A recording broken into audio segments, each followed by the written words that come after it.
नमस्कार भक्तों, आज हम सुनेंगे सत्यनारायण की व्रत कथा। जानेंगे सत्यनारायण कथा की सामग्री, पूजा विधि और 5 अध्याय। आइए जानते हैं सामग्री में हमें क्या चाहिए। केले के खम्भे, 5 पल्लव, कलश, पंचरत्न, चावल, कपूर, धूप, पुष्पों की माला, श्रीफल, ऋतुफल, अंगवस्त्र, नवेद, कलावा, आम के पत्ते, वस्त्र, गुलाब के फूल, दीप, तुलसी दल, पान, पंचामृत, दूध, दही, घृत, शहद, शक्कर, केशर, बंदरवात और चौकी। आइए जानते हैं क्या है पूजा की विधि। व्रत करने वाला पूर्णिमा व संक्रांति के दिन प्रातःकाल अथवा सायंकाल को स्नान आदि से निवृत्त होकर पूजा स्थल में आसन पर बैठकर श्रद्धा पूर्वक श्री गणेश, गौरी, वरुण, विष्णु आदि सब देवताओं का ध्यान करके पूजन करें और संकल्प करें कि मैं सत्यनारायण स्वामी का पूजन तथा कथा श्रवण सदैव करूंगा। पुष्प हाथ में लेकर नारायण का ध्यान करें। पुष्प, धूप, नवेद आदि से युक्त होकर स्तुति करें। हे भगवान, मैं श्रद्धा पूर्वक फल, जल आदि सब सामग्री आपको अर्पण करता हूँ, इसे स्वीकार करें। मेरा आपको बारंबार नमस्कार है। इसके बाद सत्यनारायण जी की कथा पढ़े अथवा श्रवण करें। आइए जानते हैं श्री सत्यनारायण कथा का पहला अध्याय। एक समय नैमिषारण्य तीर्थ में शनकादि 88,000 ऋषियों ने श्री सूत जी से बोला, हे प्रभु, इस कलयुग में वेद विद्या रहित मनुष्यों को प्रभु भक्ति किस प्रकार मिलेगी तथा उनका उद्धार कैसे होगा। इसलिए हे मुनि, कोई ऐसा तप कहिए जिससे थोड़े समय में पुण्य प्राप्त होवे तथा मनवांचित फल मिले। वह कथा सुनने की हमारी इच्छा है। सर्वशास्त्र ज्ञाता श्री सूत जी बोले, हे वैष्णवों, मैं पूज्य, आप सबने प्राणियों के हित की बात पूछी है। अब मैं उस श्रेष्ठ व्रत को आप लोगों से कहूंगा जिस व्रत को नारद जी ने लक्ष्मी नारायण से पूछा था और लक्ष्मीपति ने श्री मुनि श्रेष्ठ नारद से कहा था, सो ध्यान से सुनो।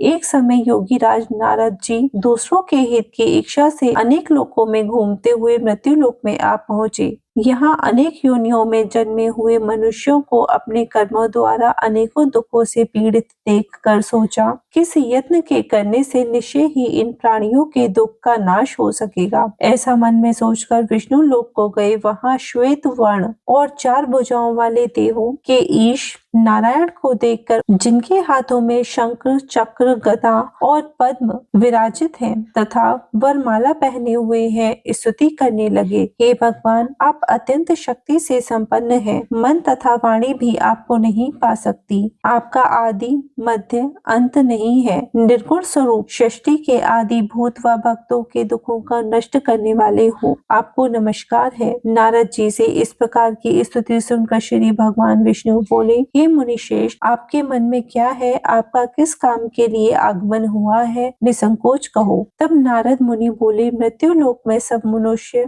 जो अनेक योनियों में पैदा हुए हैं, अपने अपने कर्मों के द्वारा अनेक प्रकार के दुखों से पीड़ित हैं। हे नाथ, मुझ पर दया रखते हो तो बतलाइए कि उन मनुष्यों के सब दुख थोड़ी से ही प्रयत्न से कैसे दूर हो सकते हैं। श्री भगवान जी बोले, हे नारद, मनुष्यों की भलाई के लिए तुमने बहुत अच्छी बात पूछी है। जिस काम को करने से मनुष्य मुंह से छूट जाता है, मैं वह कहता हूँ, सुनो। बहुत पुण्य देने वाला स्वर्ग तथा मृत्यु लोक दोनों में दुर्लभ एक उत्तम व्रत है। आज मैं प्रेम वश होकर तुमसे कहता हूँ, सत्यनारायण का यह व्रत अच्छी तरह विधि पूर्वक करके मनुष्य आयु पर्यंत यहाँ सुख भोग कर मरने पर मोक्ष को प्राप्त होता है। श्री भगवान के वचन सुनकर नारद मुनि बोले कि उस व्रत का फल क्या है, क्या विधान है और किसने इस व्रत को किया और किस दिन यह व्रत करना चाहिए, विस्तार से कहिए। भगवान बोले, तो शोक आदि को दूर करने वाला, धन धान्य को बढ़ाने वाला, सौभाग्य तथा संतान को देने वाला यह व्रत सब स्थानों पर विजय करने वाला है। भक्ति और श्रद्धा के साथ किसी भी दिन मनुष्य श्री सत्यनारायण की प्रातः काल के समय ब्राह्मणों और बंधुओं के साथ धर्म परायण होकर पूजा करें। भक्ति भाव से नवेद, केले का फल, घी, दूध दूध और गेहूं का चूर्ण सवाया लेवे।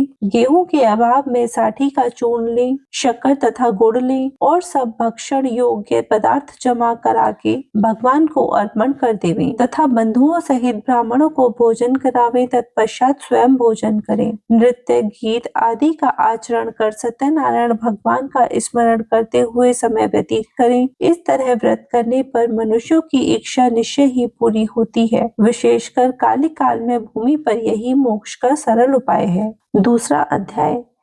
श्री सूत जी बोले, हे ऋषियों, जिसने पहले समय में इस व्रत को किया है उनका इतिहास कहता हूँ, ध्यान से सुनो। सुंदर काशीपुरी नगरी में एक अत्यंत निर्धन ब्राह्मण रहता था। वह भूख और प्यास से बेचैन हुआ नित्य पृथ्वी पर घूमता था। ब्राह्मणों से प्रेम करने वाले भगवान ने ब्राह्मण को दुखी देखकर बूढ़े ब्राह्मण का रूप धारण कर उसके पास जा आदर के साथ पूछा, हे विप्र, नित्य दुखी हुआ पृथ्वी पर क्यों घूमता है? हे श्रेष्ठ ब्राह्मण, यह सब मुझसे कहो, मैं सुनना चाहता हूँ। ब्राह्मण बोला, मैं निर्धन ब्राह्मण हूँ, भिक्षा के लिए पृथ्वी पर फिरता हूँ। हे भगवान, यदि आप इसका उपाय जानते हैं तो कृपा कर कर कहो। वृद्ध ब्राह्मण बोला, श्री सत्यनारायण भगवान मनवांचित फल देने वाले हैं, इसलिए हे ब्राह्मण, तू उनका पूजन कर, जिसके करने से मनुष्य सब दुखों से मुक्त होता है। ब्राह्मण को व्रत का सारा विधान बतलाकर बूढ़े ब्राह्मण का रूप धारण करने वाले श्री सत्यनारायण भगवान अंतर्ध्यान हो गए। जिस व्रत को वृद्ध ब्राह्मण ने बतलाया है मैं उसको करूंगा, यह निश्चय करने पर उसे रात में नींद भी नहीं आई। वह सवेरे उठ श्री सत्यनारायण के व्रत का निश्चय कर भिक्षा के लिए चला। उसको भिक्षा में बहुत धन मिला, जिससे बंधु बांधवों के साथ उसने सत्यनारायण का व्रत किया। इसके करने से वह ब्राह्मण सब दुखों से छूटकर अनेक प्रकार की संपत्तियों से युक्त हुआ। उस समय से वह ब्राह्मण हर मास व्रत करने लगा। इस तरह सत्यनारायण भगवान के व्रत को जो करेगा वह मनुष्य सब दुखों से छूट जाएगा। इस तरह नारद जी से नारायण का कहा हुआ यह व्रत मैंने तुमसे कहा। हे विप्रो, मैं अब और क्या कहूँ? ऋषि बोले, हे मुनीश्वर, संसार में इस ब्राह्मण से सुनकर किस किस ने इस व्रत को किया, हम यह सब सुनना चाहते हैं। इसके लिए हमारे मन में श्रद्धा है। श्री सूत जी बोले, हे मुनियों, जिसने इस व्रत को किया है वह सब सुनो। एक समय एक ब्राह्मण धन और ऐश्वर्य के अनुसार बंधु बांधवों के साथ व्रत करने को तैयार हुआ। उसी समय एक लकड़ी बेचने वाला बूढ़ा आदमी आया और वहां लकड़ियों को रखकर ब्राह्मण के मकान में गया।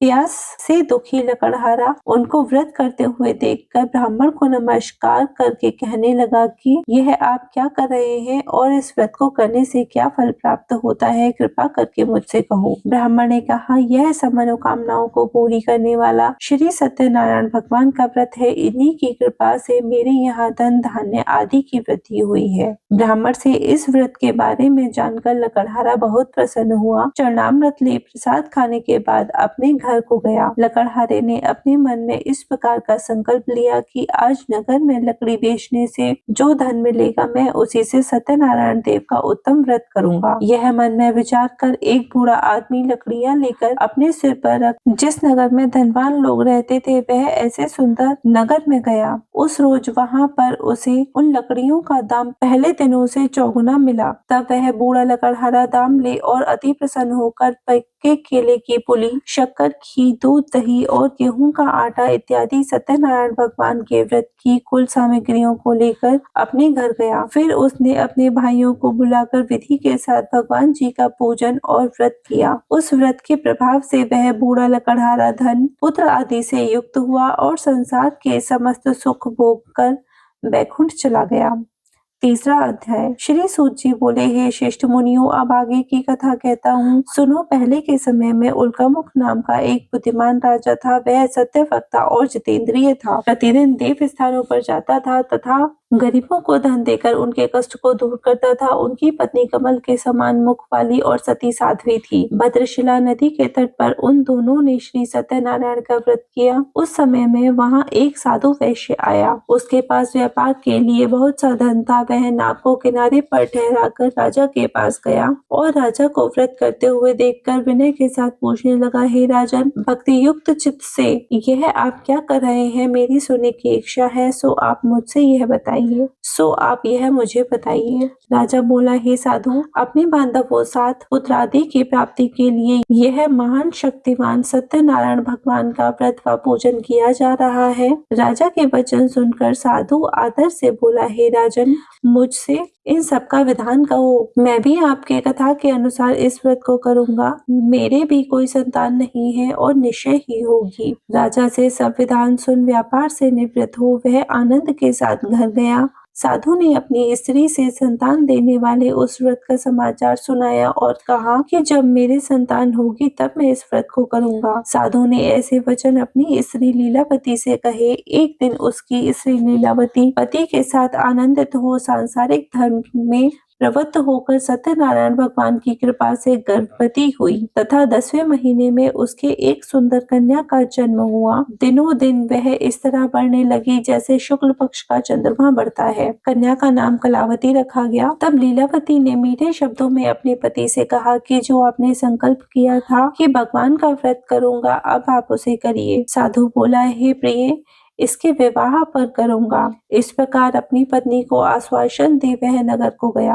कलावती पितृगृह में वृद्धि को प्राप्त हो गई। साधु ने जब नगर में सखियों के साथ अपनी पुत्री को देखा तो तुरंत दूत बुलाकर कहा कि पुत्री के वास्ते कोई सुयोग्य वर देख कर लाओ। साधु की आज्ञा पाकर दूत कंचन नगर पहुंचा और वहां पर बड़ी खोज देखभाल कर लड़की के लिए सुयोग्य वणिक पुत्र को ले आया। उस लड़के को देखकर साधु ने अपने बंधु बांधवों सहित प्रसन्नचित्त अपनी पुत्री का विवाह उसके साथ कर दिया। किंतु दुर्भाग्य से विवाह के समय भी उस व्रत को करना भूल गया। तभी श्री सत्यनारायण भगवान क्रोधित हो गए और श्राप दिया कि तुम्हें दारुण दुख प्राप्त होगा। अपने इस कार्य में कुशल साधु बनिया जमाता सहित समुद्र के समीप स्थित रत्नपुर नगर में गया और वहां दोनों ससुर जमाई चंद्रकेतु राजा के उस नगर में व्यापार करने लगे। एक दिन भगवान सत्यनारायण की माया से प्रेरित कोई चोर राजा का धन चुराकर भागा जा रहा था, किंतु राजा के दूतों को आता देखकर चोर घबराकर भागते हुए राजा के धन को वहीं चुपचाप रख दिया जहां वो ससुर जमाई ठहरे हुए थे। तब दूतों ने उस साधु वैश्य के पास राजा के धन को रखा देखा तो वे दोनों को बांध कर ले गए और प्रसन्नता से दौड़ते हुए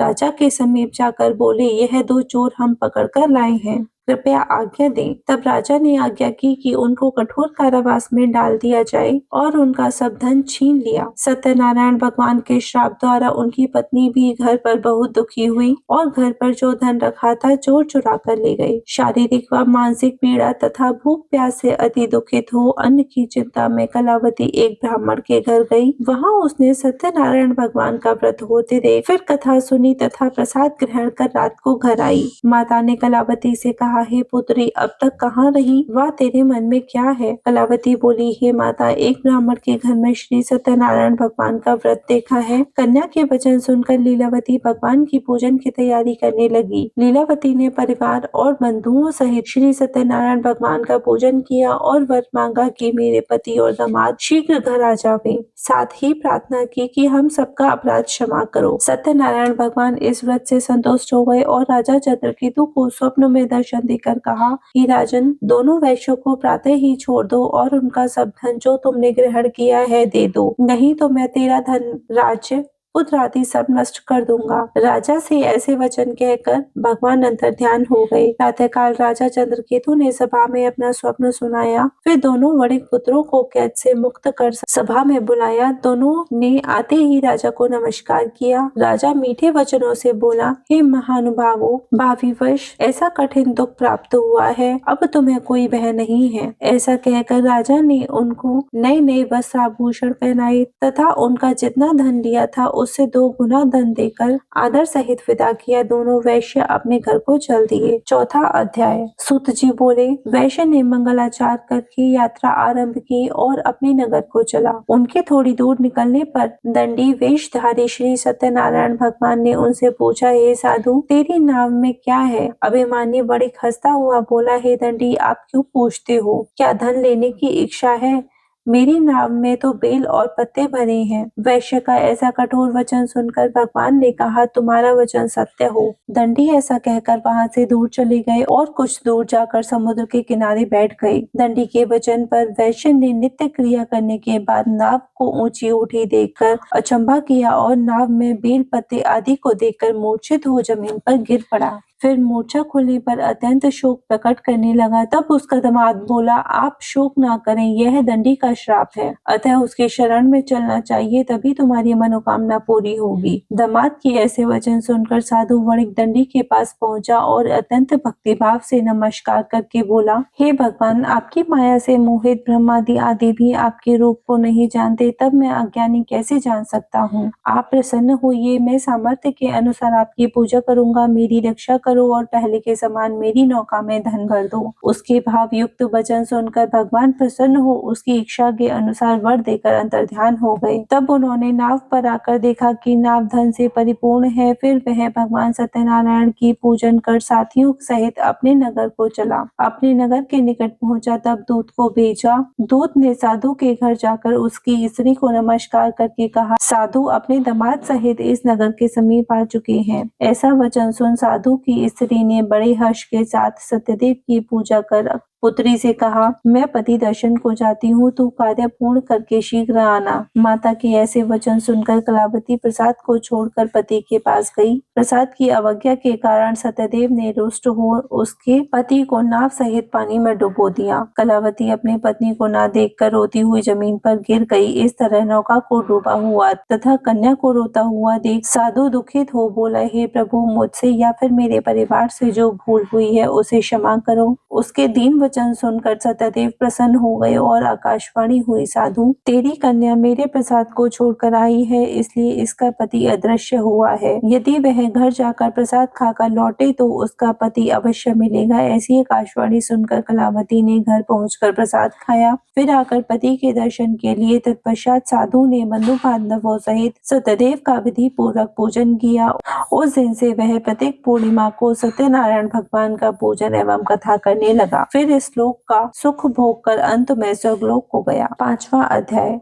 सूत जी बोले, हे ऋषियों, मैं और भी कथा कहता हूँ, सुनो। प्रजा पालन में लीन तुंगध्वज नाम का एक राजा था। उसने भी भगवान का प्रसाद त्याग कर बहुत दुख पाया। एक समय वन में जाकर वन्य मनुष्यों को मारकर बड़ के नीचे आया। वहाँ उसने ग्वालों को भक्ति भाव से बांधवों सहित श्री सत्यनारायण का पूजन करते हुए देखा। राजा देखकर भी अभिमानवश वहाँ नहीं गया और न ही नमस्कार किया। जब ग्वालों ने भगवान का प्रसाद उसके सामने रखा तो वह प्रसाद को त्याग कर अपनी सुंदर नगरी को चला। वहीं उसने सब कुछ नष्ट हुआ पाया तो वह जान गया कि यह सब भगवान ने किया है। तब वह विश्वास कर ग्वालों के समीप गया और विधि पूर्वक पूजन कर प्रसाद खाया तो सत्यदेव की कृपा से पहले जैसा था वैसा ही हो गया। फिर दीर्घ काल तक सुख भोग कर मरने पर स्वर्गलोक को गया। जो मनुष्य इस परम दुर्लभ व्रत को करता है, भगवान की कृपा से उसे धन धान्य की प्राप्ति होती है तथा सब मनोरथ पूर्ण होकर अंत में वैकुंठ धाम को जाता है। जिन्होंने पहले इस व्रत को किया, अब मैं उनके दूसरे जन्म की कथा कहता हूँ। शतानंद ब्राह्मण ने सुदामा का जन्म लेकर मोक्ष को प्राप्त किया। उल्कामुख नाम का राजा दशरथ होकर वैकुंठ को प्राप्त हुआ। साधु नाम के वैश्य ने मूर्ध्वज बनकर अपने पुत्र को आरे से चीरकर मोक्ष को प्राप्त किया। महाराज तुंगध्वज ने स्वयंभू होकर भगवान की भक्ति युक्त कर्म